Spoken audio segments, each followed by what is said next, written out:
안녕하세요, 여러분. 잘 지내셨나요?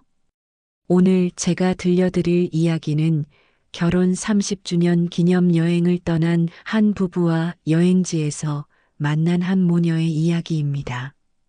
그럼 이야기 시작하겠습니다. 지금 생각해도 가슴이 뛰고 눈물이 납니다. 이 이야기를 들으시는 동안 여러분도 혹시 저와 같은 상황이라면 어떻게 하셨을지 한번 생각해 보시기 바랍니다. 사랑과 의심, 믿음과 배신 사이에서 흔들렸던 저, 중년의 한 여자의 솔직한 고백이라고 생각하셔도 될 것 같아요. 여보, 이번엔 정말 가는 거야? 결혼 20주년 기념으로 여행을 가기로 하고 적금을 들었습니다. 그런데 그 적금을 몇 번인가 깨고 다시 모으기를 반복했습니다. 아이들 학원비에 대학 등록금 등 외벌이 가정은 늘 그렇잖아요. 빠듯한 살림이잖아요. 그런데 드디어 결혼 30주년 여행을 떠날 수 있게 되었답니다. 저는 프라하를 좋아했습니다.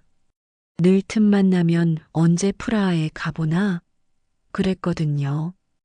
적금을 깨면서 우리 언제 프라하에 가? 다시 적금을 들면서는 우리 언젠가는 꼭 가겠지? 갈 수 있겠지? 그랬답니다. 결혼 30주년을 얼마 앞두고 남편이 컴퓨터 앞에서 소리쳤습니다. 여보, 드디어 동유럽 패키지 예약했어. 7박 9일 프라하도 물론 들어가 있고 저는 너무 기뻤습니다. 프라하? 어린 시절 영화에서 본 그 아름다운 도시, 중세시대 건물들과 석양이 아름다운 그곳을 드디어 갈 수 있다니. 인천공항으로 가는 길에서도 저는 계속 웃고 있었어요. 남편이 그렇게 좋아? 하며 웃더라고요. 좋았어요, 정말. 30년을 기다린 꿈이 현실이 되는 거니까요. 공항에서 체크인을 하고 출국 심사를 받을 때까지도 마치 꿈을 꾸는 것 같았어요. 정말 가는 거구나. 정말 프라하에 가는 거구나 하면서요. 비행기에 몸을 맡긴 순간 저는 한숨도 잘 수가 없었습니다. 너무 설레고 흥분되어서요. 기내에서 준비해간 동유럽 여행책을 몇 번이고 들여다봤어요. 프라하 성, 카를교, 구시가지. 사진으로만 봤던 그 모든 곳들을 이제 제 발로 직접 걸을 수 있다는 생각에 가슴이 두근거렸습니다. 옆자리 남편은 그렇게 책만 봐? 하면서도 미소를 지었어요. 제가 너무 설레하는 모습이 남편은 신기했나 봐요. 인천공항에서 만난 패키지 여행 일행은 총 15명이었어요. 청주에서 온 친구 5명이 한 그룹, 그리고 형제 자매들 부부 6명이 한 그룹, 그리고 인천에서 온 모녀와 저희 부부. 가이드님이 각자 소개를 시켜주실 때 제 눈에 그 모녀가 들어왔습니다. 그 어머니는 정말 아름다웠어요. 나이는 저와 비슷해 보였는데 정말 다르더라고요. 바람이 불면 날아갈 것 같은 가녀린 몸매에 단아한 미소. 화장기 없는 얼굴인데도 너무 고왔어요. 목에는 붉은 스카프를 두르고 있었는데 그것조차도 그분한테는 너무 잘 어울렸습니다. 딸은 대학생 정도로 보였는데 정말 해맑고 밝았어요. 어머니를 살뜰히 챙기는 모습이 너무 예뻤고요. 패키지 여행이라는 게 그렇잖아요. 아침 조식부터 점심, 저녁까지 모든 스케줄을 함께 해야 하고 식당에 가면 보통 4명이 한 테이블에 앉게 되잖아요. 자연스럽게 저희 부부와 그 인천 모녀가 한 테이블에 앉게 되었습니다. 처음에는 서로 어색했죠. 낯선 사람들과 식사를 하는 거니까요. 그런데 저희 남편이 원래 사교성이 좋거든요. 잘생긴 호남형이고 나이 들면서 더 멋있어진 것 같아요. 가끔 제가 봐도 우리 남편 참 멋있게 늙었네 싶을 정도였어요. 그에 비해 저는 젊었을 때는 보조개도 들어가고 웃는 얼굴이 예쁘다는 소리를 들었는데 나이 들면서 살도 찌고 머리도 빨리 새고 남편보다 3살 어린데 오히려 더 늙어 보였어요. 남편이 그 딸에게 먼저 말을 걸었어요. 어디서 오셨어요? 인천이요. 어머니랑 둘이 왔어요. 아, 그래요? 우리는 대구에서 왔어요. 그렇게 대화가 시작되었고 남편은 금세 그 딸과 친해졌어요. 저희들도 비슷한 또래의 딸이 있다 보니 자연스럽게 그렇게 되더라고요. 그 딸은 남편의 사소한 농담에도 눈을 반짝이며 웃어주었고 아저씨 하면서 정말 친아버지처럼 따랐어요. 처음에는 우리 남편이 사교성이 좋아서 그런가 보다 했어요. 여행지에서는 원래 더 친해지기 쉽잖아요. 그런데 이상한 게 있었어요. 저희는 다 큰 아이들이긴 하지만 엄마 아빠의 소식을 카톡으로 전하기도 하고 사진을 보내주기도 하고 그랬거든요. 잘 지내냐, 밥 먹었냐 하면서요. 그런데 그 딸은 아버지 얘기를 단 한 번도 하지 않더라고요. 맛있는 음식을 보면 보통 아빠도 왔으면 좋았을 텐데 하거나 아빠한테 사진 보내야지 하는 말을 할 법한데 전혀 없었어요. 처음에는 아버지가 바쁘셔서 못 오셨나 보다 했는데 며칠 지나도록 아버지 얘기가 전혀 없으니 뭔가 사연이 있구나 싶었습니다. 남편은 원래 사진 찍기를 좋아해요. 그리고 찍은 사진을 자기 SNS에 올리고요. 그 인천 모녀는 둘이서 왔으니까 사진을 찍을 때 누군가에게 부탁해야 하는 처지였어요. 첫 번째 관광지인 비엔나에서였어요. 그 모녀가 서로 사진을 찍어주고 있는데 남편이 다가가더라고요. 제가 찍어드릴게요. 두 분이 함께 나오시게. 아, 감사합니다. 그 여자분의 목소리는 정말 곱고 조용했어요. 말수도 적고 단아했고요. 남편이 사진을 찍어주고 나서 딸이 말했어요. 아저씨 정말 잘 찍으시네요. 우리 사진 이렇게 예쁘게 나온 거 처음이에요. 남편이 뿌듯해 하더라고요. 그 이후로는 계속 그 모녀의 사진을 찍어주게 되었어요. 관광지마다, 식당마다 점점 더 자연스러워지는 그들의 모습을 보면서 저는 뭔가 이상한 기분이 들기 시작했어요. 누가 보면 정말 가족 같았거든요. 남편이 아버지, 그 여자가 아내, 그 딸이 딸. 그리고 저는 마치 남의 가족 구경하는 이방인 같은 기분이었어요. 제가 그 인천의 모녀와 같이 있으니까 자꾸 예민해지는 것 같았어요. 드디어 프라하에 도착했을 때 저는 정말 감격했어요. 30년을 꿈꿨던 그 도시에 드디어 발을 딛게 된 거니까요. 프라하 성을 올라가는 길, 카를교 위에서 바라본 석양, 구시가지의 천문시계. 모든 게 꿈 같았어요. 하지만 그 아름다운 순간들마저도 온전히 즐길 수 없었어요. 계속 신경 쓰이는 게 있었거든요. 그 인천 모녀와 저희 남편의 관계 말이에요. 카를교에서였어요. 그 딸이 또 남편에게 부탁하더라고요. 아저씨, 여기서 저희 사진 좀 찍어주세요. 남편은 기꺼이 사진을 찍어주었어요. 그런데 그 순간의 장면이 너무 아름다웠던 거예요. 석양을 배경으로 선 모녀, 그리고 그들을 찍어주는 남편. 정말 한 폭의 그림 같았어요. 그 모습을 보면서 저는 가슴이 아팠어요. 왜 저들과 함께 있을 때 우리 남편이 더 행복해 보이지? 하는 생각이 들었거든요. 여행이 계속될수록 제 마음은 더욱 불안해졌어요.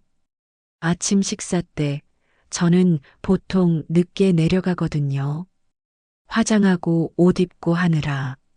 그런데 먼저 내려간 남편이 그 모녀와 당연하다는 듯 한 테이블에 자리 잡고 있었어요. 그리고 이미 재미있게 대화를 나누는 거였어요. 옆에서는 이렇게 가족인 것 같네요. 그러는 거였어요. 그날 이후 저도 아침에 더 일찍 일어나서 남편과 꼭 같이 아침 식사를 하러 갔어요. 점심시간에도 마찬가지였어요. 제가 화장실에 간 사이 돌아와서 보면 남편과 그 여자가 마주 앉아 뭔가 진지하게 대화하고 있었어요. 무슨 얘기를 그렇게 해요? 라고 물으면 따님의 장래가 걱정된다고 요즘 어떤 직업군들이 좋은지 상담을 하셔서 저는 특히 그 여자의 표정이 신경 쓰였어요. 저에게는 정중하지만 약간 거리감 있는 미소를, 남편에게는 정말 자연스럽고 편안한 미소를 지었어요. 내가 예민한 건가? 갱년기 때문에 신경이 날카로운 건가? 스스로에게 그렇게 말해봤지만 마음은 계속 불편했어요. 부다페스트에서의 일이었어요. 자유시간이 주어졌는데 저는 기념품점에서 쇼핑을 하고 있었어요. 남편은 쇼핑하는 데는 관심이 없어 자기는 카페에 앉아 있겠다는 거예요. 제가 기념품 샵에서 쇼핑을 마치고 나오니까 남편과 그 모녀가 카페에 앉아 있더라고요. 그들의 모습을 보니까 정말 자연스러웠어요. 마치 오래된 가족 같았어요. 여보, 쇼핑 다 했어? 남편이 밝게 웃으며 말했지만 저는 뭔가 어색한 분위기를 느꼈어요. 뭐 하고 있었어? 그냥 차 마시고 있었지. 앉아. 그 여자는 저에게 조용히 미소 지으며 자리를 권했어요. 하지만 저는 마음이 편하지 않았어요. 그날 밤 호텔 방에서 남편에게 물어봤어요. 그 모녀분들과 많이 친해진 것 같네? 응, 딸이 정말 밝고 좋은 애야. 엄마도 조용하고 좋으시고, 아빠 얘기는 안 하던데, 뭔 사연이 있나? 글쎄, 자세히는 모르겠어. 물어보기도 그렇고, 남편의 대답이 뭔가 어색했어요. 평소 같으면 더 자세히 얘기했을 텐데, 프라하에서의 마지막 날이었어요. 프라하 성에서 시내를 내려다보는 전망대에 올라갔는데 정말 아름다웠어요. 하지만 저는 그 아름다운 풍경보다는 남편과 그 모녀의 모습에 더 신경이 쓰였어요. 저는 이번 여행이 결혼 30년을 기다린 것인데 그 모녀를 신경 쓰느라 제 여행을 다 망쳐버린 것 같은 기분이 들어서 저 스스로에게도 짜증이 났어요. 그 딸이 남편에게 말했어요. 아저씨, 여기서 저희 마지막 사진 찍어주세요. 그래, 여기 좋구나. 어머님도 같이 서세요. 잘 찍어드릴게요. 남편이 그들의 사진을 찍어주고 있을 때 저는 그 광경을 지켜보고 있었어요. 저는 오늘이 마지막 날이다. 더 이상 신경 쓰지 말자 그렇게 속으로 얘기했어요. 정말 완벽한 그림이었어요. 아름다운 프라하를 배경으로 선 모녀, 그리고 정성스럽게 사진을 찍어주는 남편. 남편이 모녀의 사진을 다 찍었을 때 딸이 저희 부부하고도 마지막 기념 사진을 찍자고 했어요. 저는 사진을 찍을 때의 표정이 정말 어색한 걸 제가 느낄 수 있었어요. 웃을 수도 그렇다고 안 웃을 수도 없는 어색한 표정을 짓고 말았어요. 그날 저녁 식사 때였어요. 그 여자가 갑자기 말했어요. 이 여행이 정말 행복했습니다. 감사해요. 목소리가 약간 떨리더라고요. 그리고 눈가가 촉촉했어요. 왜요? 무슨 일 있어요? 남편이 걱정스럽게 물었어요. 아니에요. 그냥 정말 좋은 시간이었어요. 그 여자의 표정에 뭔가 슬픔이 있었어요. 하지만 저는 그때 그걸 이해하지 못했어요. 그렇게 여운을 남기고 돌아오는 비행기를 탔으며 인천공항에서 작별 인사를 할 때였어요. 저는 남편의 옆을 한시도 떠나지 않았어요. 혹시라도, 혹시라도 연락처를 주고받을까 봐서요. 다른 여행객들도 다음에 또 만나요 하면서 갈 길을 재촉했어요. 저는 절대 다시 한국에서 그 모녀를 보고 싶지 않았어요. 그런 일이 일어나지 않게 하고 싶었어요. 화장실을 가고 싶어도 참았어요. 제가 잠깐 자리를 비우는 사이에 그 딸이 와서 아저씨 전화번호 뭐예요? 계속 연락해도 돼요? 할까 봐서요. 그때를 위해서 할 말도 준비해뒀어요. 우연히 만나면 또 만나겠지만 굳이 연락하면서 지낼 필요는 없을 것 같네요. 다행히 그런 상황은 일어나지 않았어요. 그들은 그냥 정중하게 인사만 하고 떠났어요. 정말 즐거웠습니다. 감사했어요. 그 여자의 마지막 인사였어요. 목소리에 뭔가 깊은 의미가 있는 것 같았지만 저는 그냥 여행이 즐거웠다는 뜻이겠지 하고 넘겼어요. 공항에서 그들이 떠나는 모습을 보면서 저는 안도했어요. 이제 끝났다. 다시는 만날 일도 없을 거야. 한국에 돌아온 후 며칠은 시차 적응하느라 정신없었어요. 그리고 밀린 집안일들을 처리하느라 바빴고요.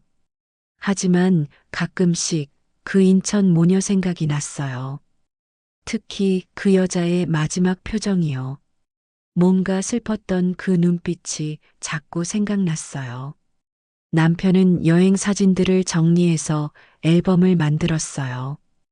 그 과정에서 그 모녀가 나온 사진들도 많이 봤죠. 사진으로 다시 보니까 정말 아름다운 풍경들이었어요. 제가 온전히 즐기지 못한 것이 계속 후회가 되는 거예요. 아무 일도 아닌데 내가 괜히 예민했나?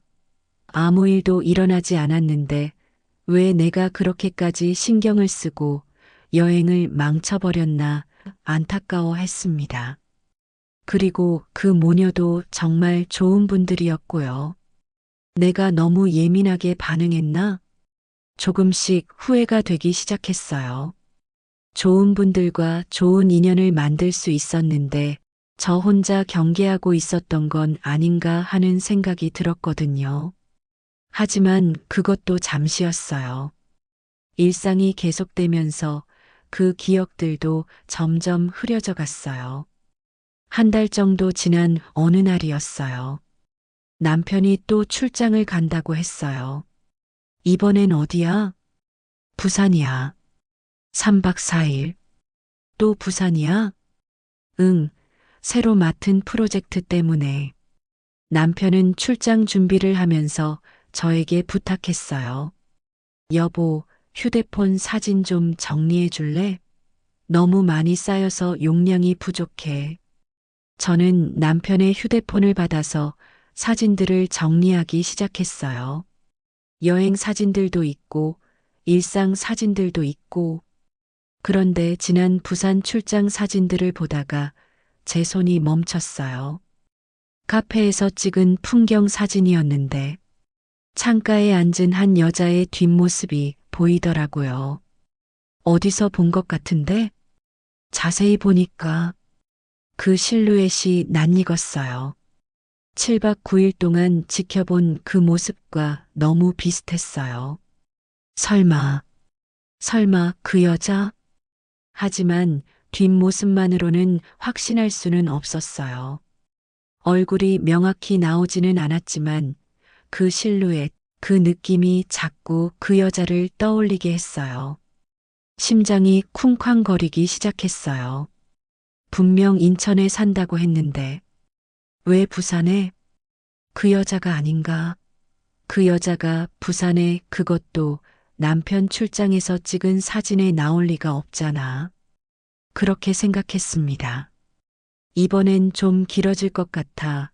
일주일 정도. 왜 자꾸 부산이야? 프로젝트가 그렇게 큰 거야? 응, 중요한 건이라서. 남편의 대답이 뭔가 어색했어요. 평소 같으면 더 자세히 설명했을 텐데. 남편이 부산으로 떠난 첫날 밤, 저는 남편의 SNS를 확인했어요. 남편은 어디든 가면 사진을 찍어 자기의 SNS에 올리거든요. 부산 해운대 해변, 호텔 로비, 그리고 저녁 식사 후 디저트 카페. 그런데 그 사진을 자세히 보던 중 제 눈에 뭔가 번쩍하고 들어온 게 있었어요. 붉은 스카프, 테이블 한 구석에 걸려 있는 붉은 스카프. 프라하에서 그 여자가 목에 두르고 다니던 바로 그 스카프였어요. 똑같은 종류의 스카프겠지. 저런 스카프가 그 여자만 하는 건 아니잖아. 손이 떨리기 시작했어요. 그날 밤 늦게 남편의 SNS에 또 사진이 올라왔어요. 부산 해안가 카페에서 찍은 사진이었어요. 석양이 아름다운 풍경 사진이었는데 창가 너머로 흐릿하게 비친 그림자가 있었어요. 저는 한눈에 알 수 있었어요. 그 실루엣이 누구인지를, 9일 동안 매일 본 그 모습을 제가 잊을 수 있겠어요? 가슴이 쿵쾅거렸어요. 30년 결혼 생활에서 한 번도 의심해 본 적 없던 남편을 이제는 의심하지 않을 수 없었어요.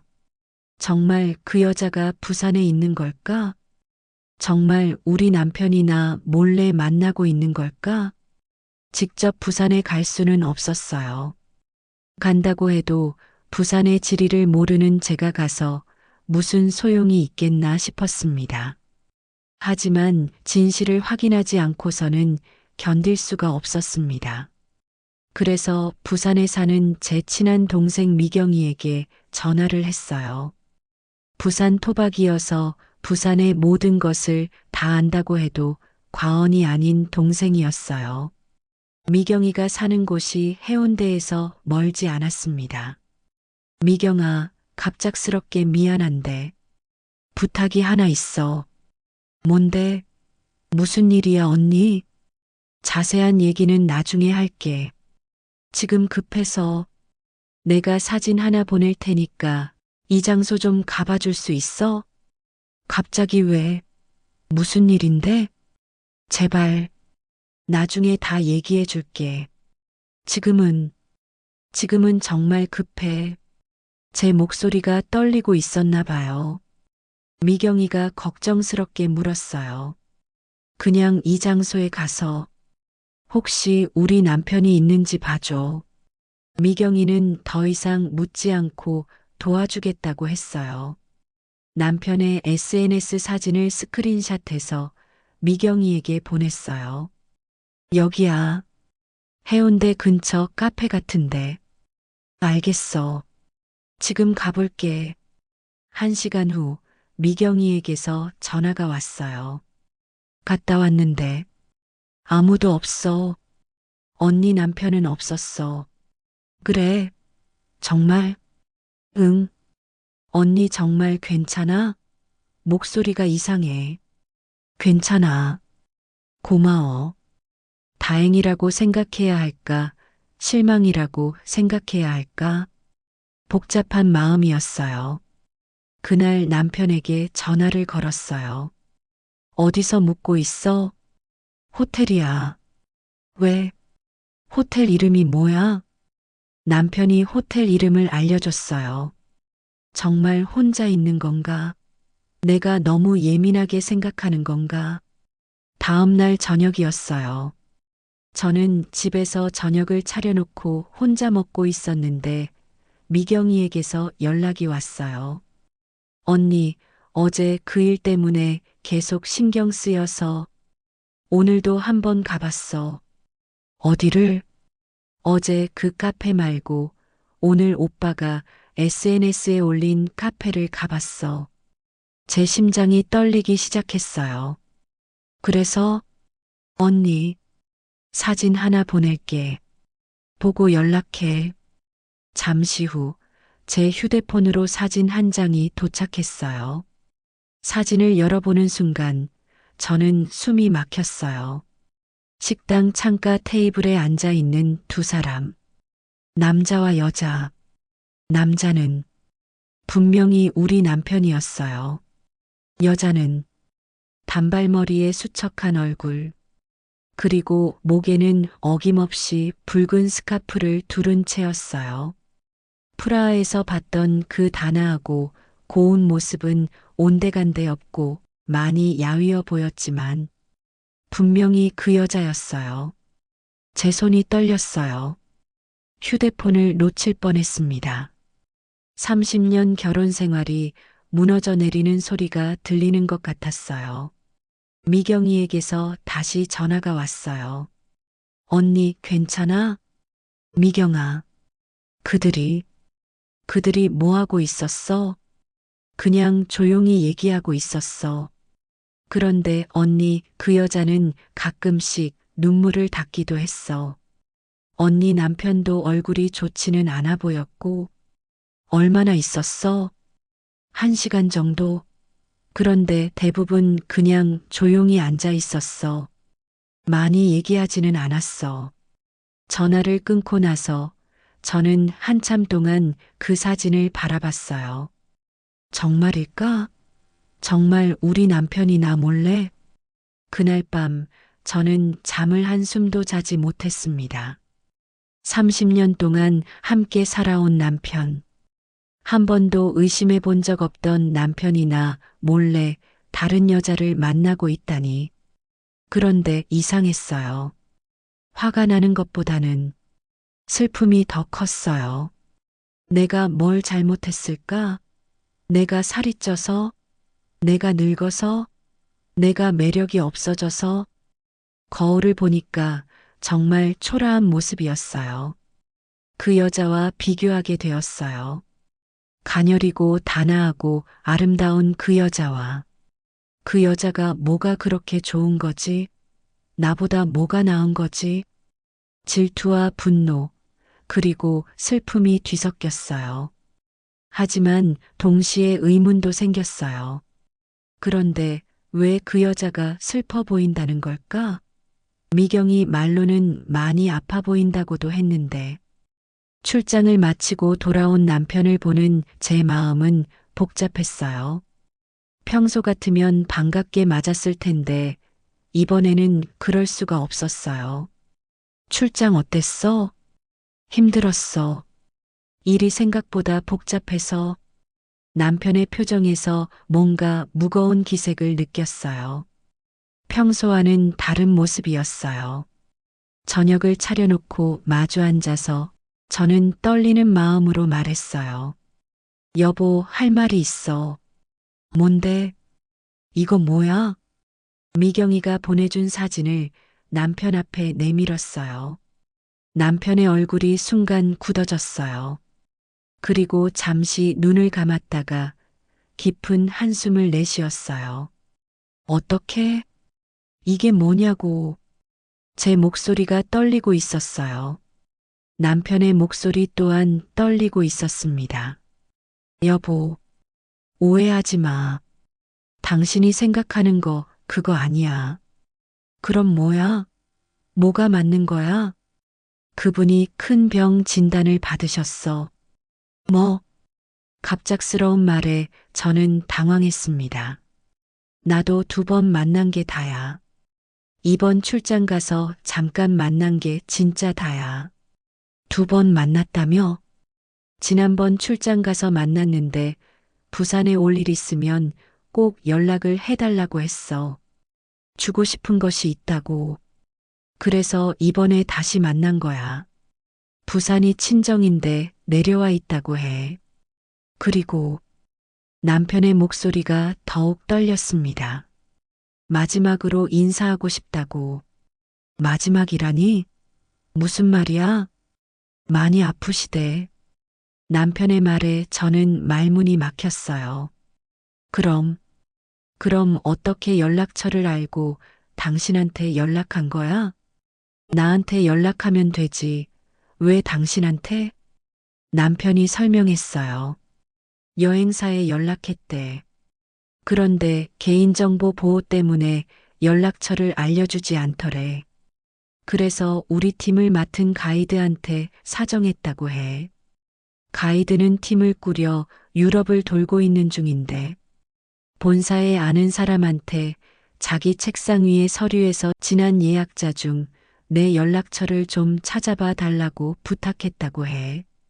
연락할 일이 갑자기 생겼다고 하고 그래서 나한테 연락이 온 거야. 그래도 미리 나한테 얘기해야지. 왜 나 몰래 만난 거야? 하고 저는 따졌습니다. 몸이 좋지 않아서 나올 수 있을지 확실하지 않다고 했어. 나올 수 있으면 연락한다고. 그런데 미리 얘기하기가 좀 어떻게 될지 모르는 상황에서 그리고 자기가 여행 내내 그 모녀를 못마땅하게 여겼잖아. 그리고 예민하게 굴기도 했고 남편의 설명을 들으면서도 저는 완전히 납득이 가지 않았어요. 그래도 부부인데 그런 일을 나 몰래 하면 어떡해?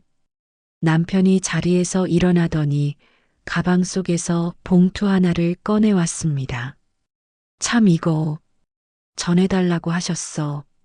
오늘 회사 일이 바빠서 머리가 복잡해서 밥 먹고 천천히 차 마시면서 얘기를 하려고 했는데 떨리는 손으로 봉투를 받았어요. 봉투 안에는 몇 가지가 들어 있었습니다. 프라하에서 함께 찍은 사진 한 장. 우리 네 명이 함께 웃고 있는 사진이었어요. 그리고 손편지였습니다. 또 하나 더 있었어요. 작은 반지 케이스였습니다. 먼저 편지를 읽어봤어요. 떨리는 글씨로 쓰여진 편지였어요. 언니께 지난번 동유럽 여행이 제 인생의 마지막 여행이었습니다. 남편과 함께 웃던 언니의 모습을 보며 저도 잠시 제 아픔을 잊을 수 있었습니다. 딸과 저에게 보여주신 따뜻함을 잊을 수 없습니다. 특히 언니 남편분의 친아버지 같은 관심에 딸이 얼마나 기뻐했는지 모릅니다. 아버지 없이 자란 딸에게 아버지의 사랑이 어떤 건지 잠깐이라도 딸이 느낄 수 있게 해주셔서 감사했습니다. 이 반지를 언니께 드리고 싶습니다. 프라하에서 언니가 참 예쁘다 하셨던 이 반지를 드리고 싶었습니다. 제가 마지막을 정리하다가 이 사진과 반지를 언니께 꼭 전해드리고 싶어 남편분께 무례하게 연락을 드렸습니다. 너그럽게 이해해 주시면 감사하겠습니다.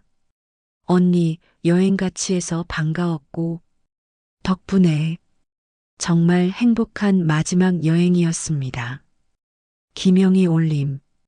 편지를 읽는 내내 눈물이 쏟아졌어요. 손이 떨리면서 작은 반지 케이스를 열어봤어요. 낡았지만 반짝이는 작은 반지 하나가 들어 있었어요. 프라하에서 그 여자가 끼고 있던 바로 그 반지였습니다. 그때가 생각났습니다. 프라하의 카페에서 그 여자의 반지를 봤는데 참 특이하고 예뻐 보였습니다. 와, 정말 예쁘다. 이런 반지 하나 있으면 좋겠네. 그 여자가 조용히 미소 지으며 자신의 반지를 보여주었던 순간이 떠올랐습니다. 그때 저는 질투심 때문에 그 순간의 의미를 제대로 이해하지 못했어요. 그 여자가 저에게 보여준 미소의 진정한 의미를 이제야 알겠어요. 그 미소는 자신의 소중한 것을 나누고 싶어 하는 따뜻한 마음에서 나온 미소였습니다. 남편이 조용히 말했어요. 그분, 많이 아프셨어. 두 번째 부산에서 만났을 때는 병원의 허락을 받아 잠깐 나온 거였어. 그럼 딸은 모른대. 엄마가 아프다는 걸. 그냥 부산 친정에 놀러 온 거라고 생각하고 있대. 왜? 시간이 얼마 안 남았는데 왜 딸한테 말 안 한 거야? 딸이 얼마 전에 어렵게 취업을 했는데 일을 배우는 중이라 정말 바쁘대. 그래서 딸에게는 말을 할 수 없었다고 해. 딸과 함께 있으면 아픈 게 들킬 수도 있고 딸이 신경 쓸까봐 부산에 가 있겠다고 했대. 그제야 이해가 되었습니다. 여행 내내 아버지 얘기를 하지 않던 딸의 사연도 마지막 날 눈물을 글썽이던 표정도 이제 이해가 되었습니다. 저는 더 이상 참을 수가 없어서 울음을 터뜨렸습니다. 그제야 모든 퍼즐이 맞춰졌어요. 여행 내내 제가 본 모든 것들이, 제가 오해했던 모든 것들이 그 딸이 저희 남편에게서 잠시나마 아버지의 정이라는 걸 느꼈나 봅니다. 그 여자와 남편이 나누던 대화는 사랑의 속삭임이 아니라 생의 마지막을 준비하는 한 여인의 마지막 인사였습니다. 제가 질투했던 그 모든 순간들이 사실은 한 사람의 안타까운 마지막 여행이었습니다. 저의 남편은 저에게 몇 번이나 미안하다고 사과를 했습니다. 미리 얘기했어야 했는데 얘기하지 않아 미안하다고 했습니다. 그분이 워낙 조심스러워 하셔서 그분도 여행 내내 당신이 좀 예민했다는 걸 눈치챘었나 봐. 그것도 미안하다고 그러더라고. 저도 사과했습니다. 제가 남편을 의심한 것에 대해 진심으로 미안하다고 했습니다. 남편을 믿지 못했던 제 스스로가 밉다고 남편에게 말했습니다. 30년 결혼 생활에서 처음으로 남편을 의심했던 스스로가 너무 부끄러웠어요. 그날 밤 저는 한참 동안 그 반지를 바라봤어요. 그 반지의 주인은 딸을 두고 인생을 정리하고 있다는 생각에 마음이 아팠습니다. 저는 며칠 동안 참 혼란스러웠습니다. 며칠 후 남편에게 물어봤어요. 그분, 지금 어떻게 지내실까? 모르겠어. 연락이 안 와. 우리가 연락해 볼까? 글쎄, 그분이 원하실까? 저는 용기를 내서 남편에게 말했어요. 나 사과하고 싶어. 여행 내내 그분들에게 차갑게 대했잖아. 지금 생각하니까 너무 부끄러워. 그분은 이해하실 거야. 그래도, 그래도 미안해. 그 여자의 안부를 궁금해서 연락을 해보았지만 전화번호는 없는 번호라고 하고 연락할 방법이 없었어요. 한 달 후쯤 남편이 조용히 말했습니다. 그분, 돌아가셨어. 뭐, 가이드한테 연락이 왔어.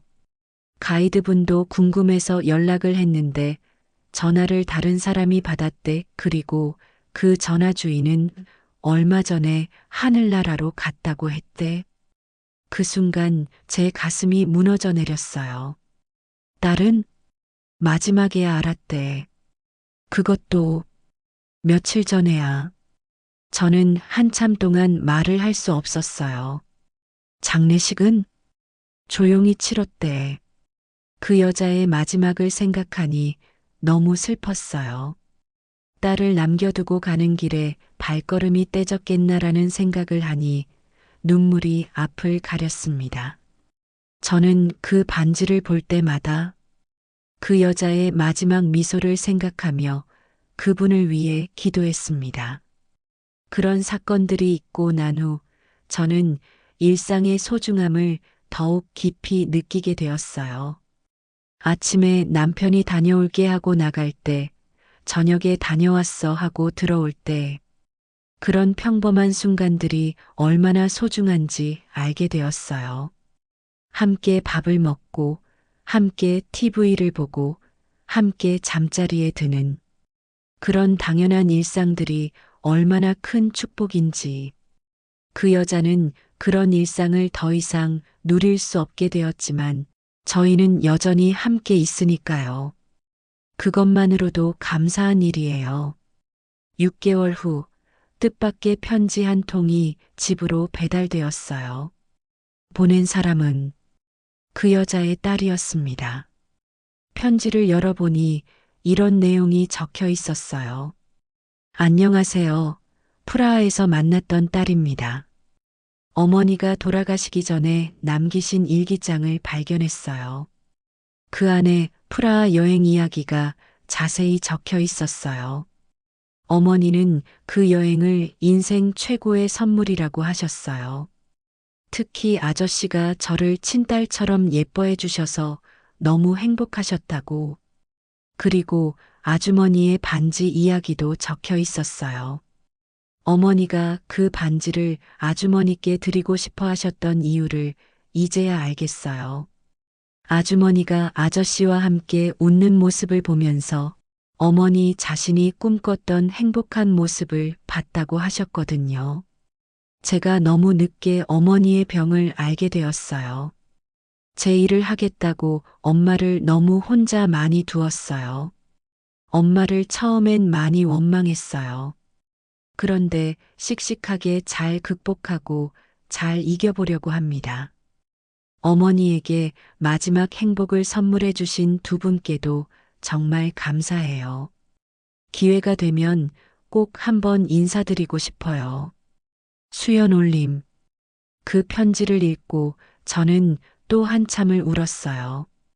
여러분, 의심의 눈으로 보면 모든 것이 배신으로 보이지만 사랑의 눈으로 보면 그 모든 것이 아름다운 선물일 수도 있네요. 이야기 잘 들으셨나요? 읽는 내내 저도 먹먹해졌습니다. 수연 씨가 씩씩하게 잘 이 세상을 살아가기를 응원하겠습니다. 그리고 사연을 주신 분께도 감사드립니다. 일상의 행복을 좀 더 진하게 누리시면서 생활하시길 바랄게요. 누군가는 지금 이 순간에도 삶의 끝자락에서 마지막 힘을 다해 주변 사람들을 위해 웃고 있을지 모릅니다. 오늘 여러분 곁에 있는 소중한 사람을 따뜻한 눈빛으로 다시 한번 바라봐 주세요. 여러분의 구독과 좋아요는 늘 큰 힘이 됩니다. 감사합니다.